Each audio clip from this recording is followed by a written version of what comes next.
Tollywood অভিনেতা চিরঞ্জিত চক্রবর্তী বর্তমানে ব্যস্ত রয়েছেন পরিচালক পারমিতা মুন্সির হেমা মালিনী সিনেমার কাজ নিয়ে।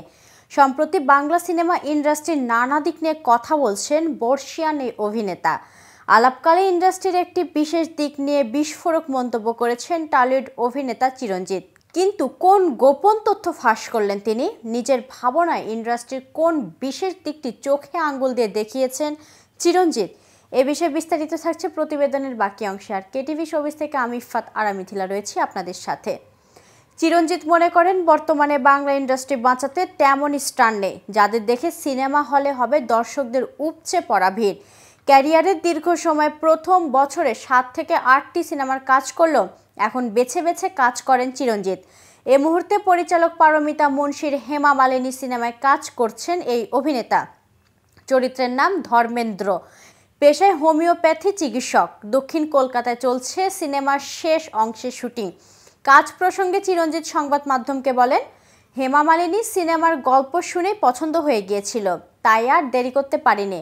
কাজ কমিয়ে দেওয়া প্রসঙ্গে চিরঞ্জিত বলেন, প্রতিদিন অনেক স্ক্রিপ্টই পড়ি, কিন্তু মনের মতো গল্প না হলে ফিরিয়ে দেই পরিচালকদের। কন্টেন্টের চেয়ে কোয়ালিটি বেশি গুরুত্বপূর্ণ আমার কাছে, তাই স্ক্রিপ্ট ফিরিয়ে দিলেও আফসোস নেই। ইন্ডাস্ট্রি প্রসঙ্গে অভিনেতা বলেন, আজকাল অনেকে কন্টেন্টের কথা বলেন, কন্টেন্ট দিয়ে ইন্ডাস্ট্রি বাঁচিয়ে রাখা যায় না। বাংলা ইন্ডাস্ট্রিকে বাঁচাতে গেলে কন্টেন্ট নয়, স্টার চাই। আমাদের সময় অনেক স্টার ছিল, এখন হাতে গোনা কয়েকজন। বুম্বা, জিৎ, দেব এরাই লাস্ট ব্যাচ স্কুলে। অভিনেতা আরও যোগ করেন, স্টার না হলে সিনেমা হল ভরবে না।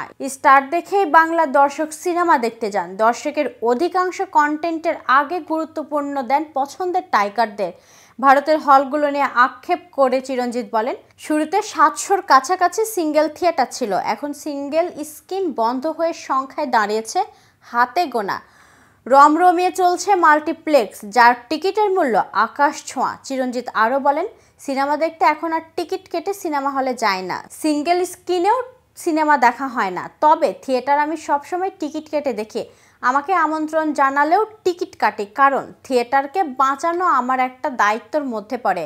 আর সিনেমা 300 টাকার টিকিট কেটে প্রযোজকদের খুব বেশি সাহায্য যে আমি করতে পারবো না তা জানে, তাই সিনেমা আমি আমন্ত্রণের টিকিট না কেটেই দেখি। সম্প্রতি শিবপ্রসাদ মুখোপাধ্যায় এবং নন্দিত রায় প্রযোজনা সংস্থা সিনেমা দাবারতে অভিনয় করে দর্শক ও সিনে সমালোচক মহলে প্রশংসা কুড়িয়েছেন অভিনেতা চিরঞ্জিত চক্রবর্তী। তবে অভিনয়ের পাশাপাশি পরিচালক চিরঞ্জিতকে আবার কবে পাওয়া যাবে এমন প্রশ্নের উত্তরে একটু হেসে অভিনেতা বলেন, দোকানের বড্ড অভাব, তাই জিনিস বিক্রি করাও মুশকিল। দোকান পেলে নিশ্চয়ই এগোবো। তো ভিউয়ার্স, আজকের এই ভিডিও দেখে আপনার কোনো মতামত থাকলে আমাদের কমেন্টস করে জানাতে পারেন। সাথে সাথে নিয়মিত শোবিজ রিলেটেড আপডেট এবং ইনফরমেটিভ ভিডিও পেতে আমাদের চ্যানেলটি সাবস্ক্রাইব করতে ভুলবেন না। এতক্ষণ সাথে থাকার জন্য আন্তরিক ধন্যবাদ।